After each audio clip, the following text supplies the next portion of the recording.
Next, I wanted to show you api.nasa.gov, which is home to 17 APIs.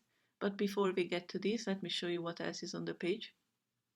So first, it offers you to generate an API key, which is very simple. You enter your name, email address, and optionally the URL where you will use this API from.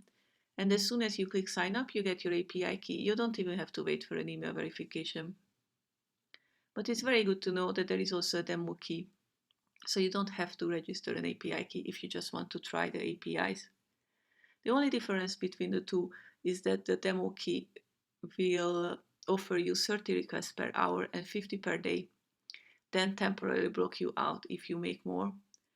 With your own API key, you can make 1000 requests per hour. It's also very good to know that you can generate multiple API keys.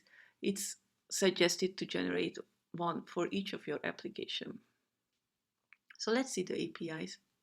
The first one is astronomy picture of the day, which is a very simple API. It returns one image per day, and it offers you to get historical images from previous days. The description of the APIs always contains at least one example query. So let's see how this you can use. I'm going to open it up. It returns you a JSON file. This is the metadata of the image of today, which also contains the URL from where you can download the image itself. So if I want to get the image for other day, all I have to do is check what query parameters I can supply. There is a date query parameter. So I'm just going to do end date equals, let's say, October 15th.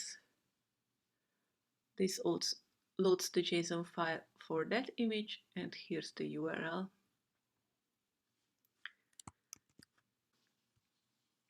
The Epic API returns you multiple images per day, taken by the satellite of different sites of Earth. So this is a slightly more complicated API, so you will see that it doesn't only provide you example queries, but there is actually a link to the detailed documentation. So let's look at that. I would suggest to start from here if you actually want to use this API, or if any other API offers you the full documentation, it's probably better to read that. You will have the explanation of where the images are stored and how to get the metadata of them, so the JSON files. And it also offers you other example queries. So let's see how this works. I will open one example image. So I think the best way to understand how to use this API is to visualize the directory structure that they use to store the data. So I visualized it here.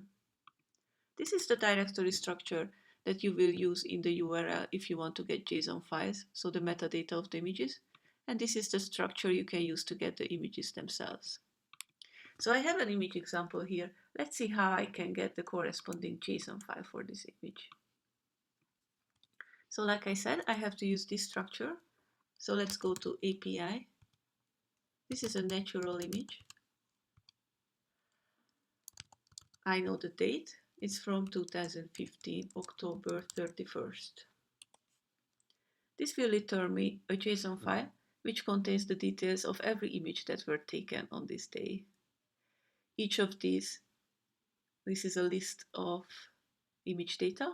Each of them contain the name of the image. It's called with the tag image. So let's find that I just copied.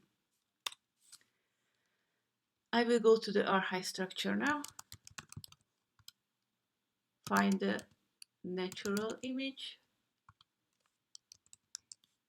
There is a folder for every year, every month, and every day.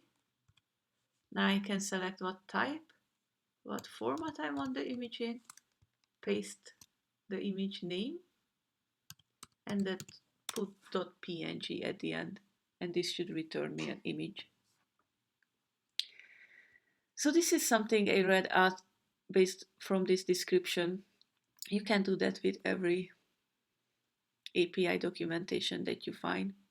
Usually there is also some help how to get started with some code examples. So have fun